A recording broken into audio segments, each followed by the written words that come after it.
Tell you about a high school classmate of mine. I haven't seen him since we graduated 43 years ago. And that's been just fine. But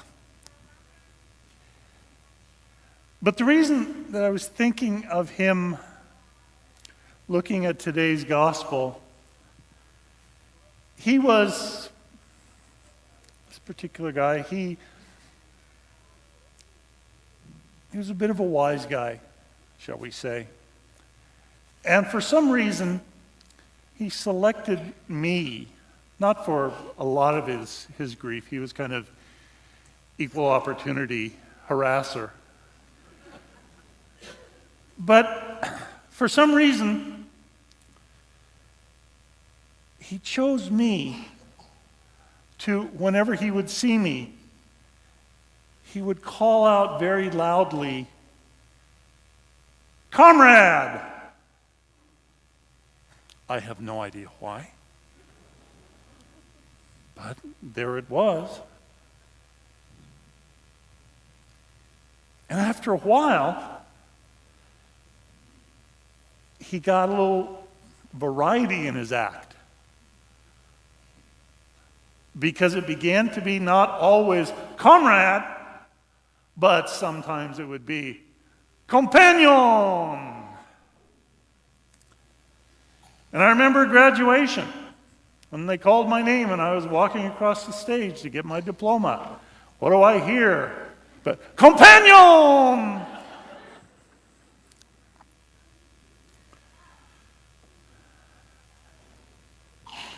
I mention that to you because the importance, I think, of the word companion. In the gospel, Jesus sent them out not by themselves, but with another, 2 by 2. And he wasn't just trying to do a reenactment of Noah's Ark at that point. Don't read that into it, please. But it was, as much as anything, for safety, because he sent them out traveling into other towns, other parts of the country. And back at that time, that wasn't done a lot. You kind of stayed within your own community. And part of the reason was it was dangerous to travel. There were more than just a few robbers and highwaymen. And if you traveled by yourself,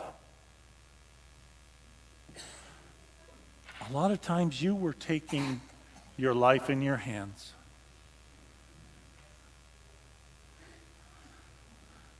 The word companion,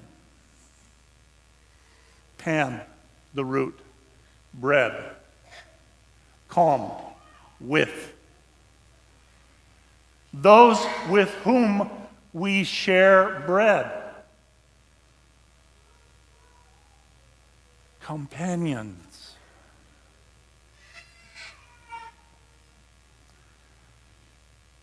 And what does Jesus tell these companions? Travel light. Focus on the message that you are going to share. Focus on the healing work that you are going to do. Not how much you pack.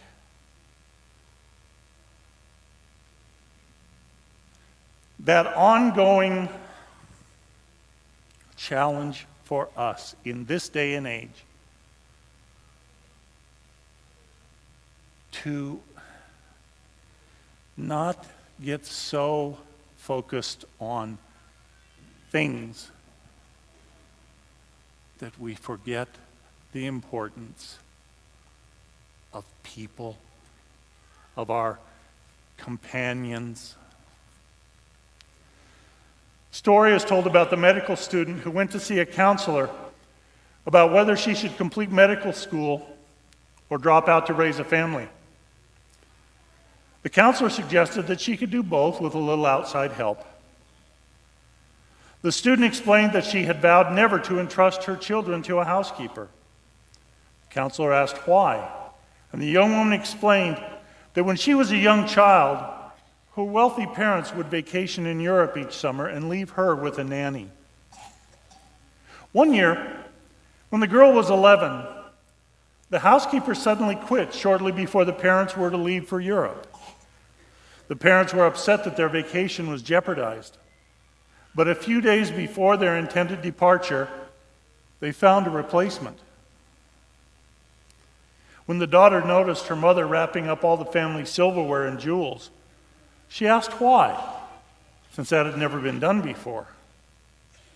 Her mother explained that she could not trust the new maid with the family valuables. That insensitive remark stabbed the little girl in the heart. Was she not a family valuable of more worth than knives and forks? She never forgot the incident. And as she grew up, she promised herself that she would bring up her own children.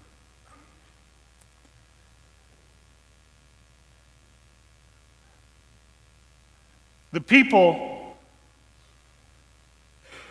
we will have in our lives until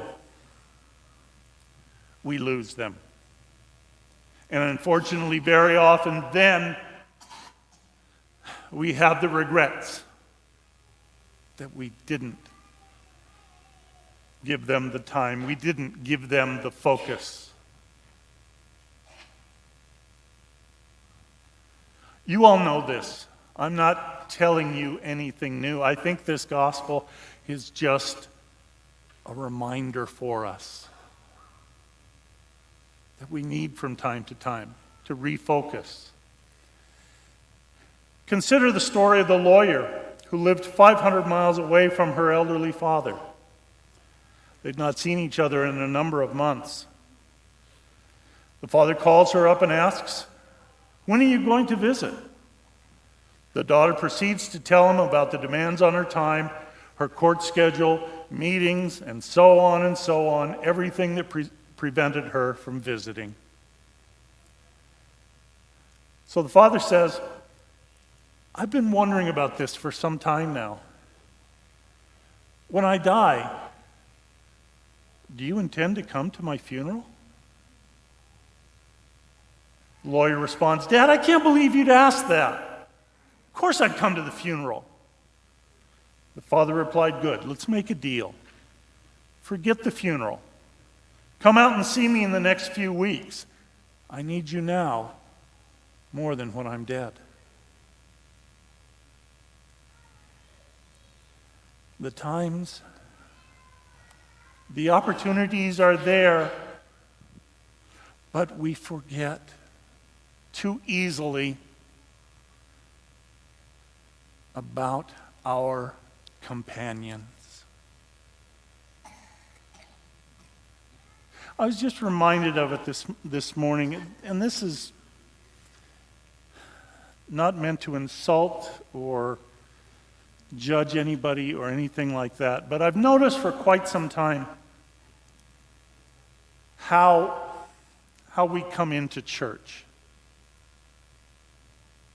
And I remember back when I was a kid, the practice seemed to be different. I remember that almost exclusively, if we were already seated there in church and somebody else came in and they wanted to come into our row, it seemed like standard practice was that we would scoot over and let them have the closer seat rather than having to step over us. That was a behavior that I ascribed to when you were in the movies or when you were at the ballpark. You had the seat you wanted. So, they can get something else. But in church, We've learned almost to think the same way, as if we're dealing with strangers, not companions.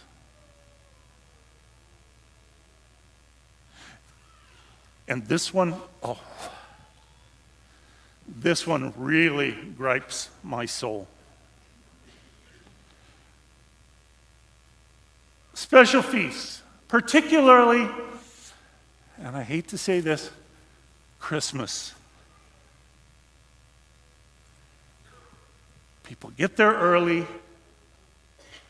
and they lay down their coats and save a whole row of seats. I don't care about the rest of you. I've got to watch out for my family. I understand. And if I had a family that I liked, I might do the same. No, I'm...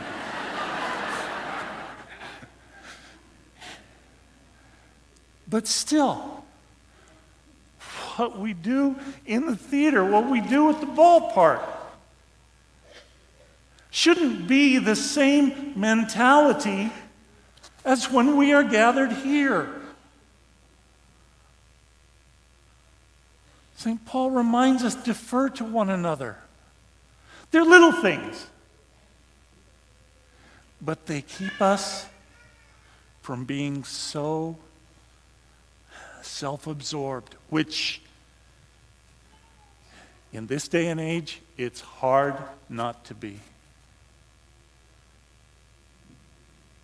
Now, granted, if you're, elderly or, disabled in whatever way, then, you shouldn't have to slide to the middle. People, we're more than willing to defer to you because you're our companions. But in whatever we do, be aware. We are sent 2 by 2, 3 by 3, parish by parish, to build the kingdom, to heal, to share our baptismal life. Not by ourselves, but we are lucky to have this many companions. Sometimes at the end of Mass and you're fighting to get out of the parking lot. I know it doesn't feel like that, but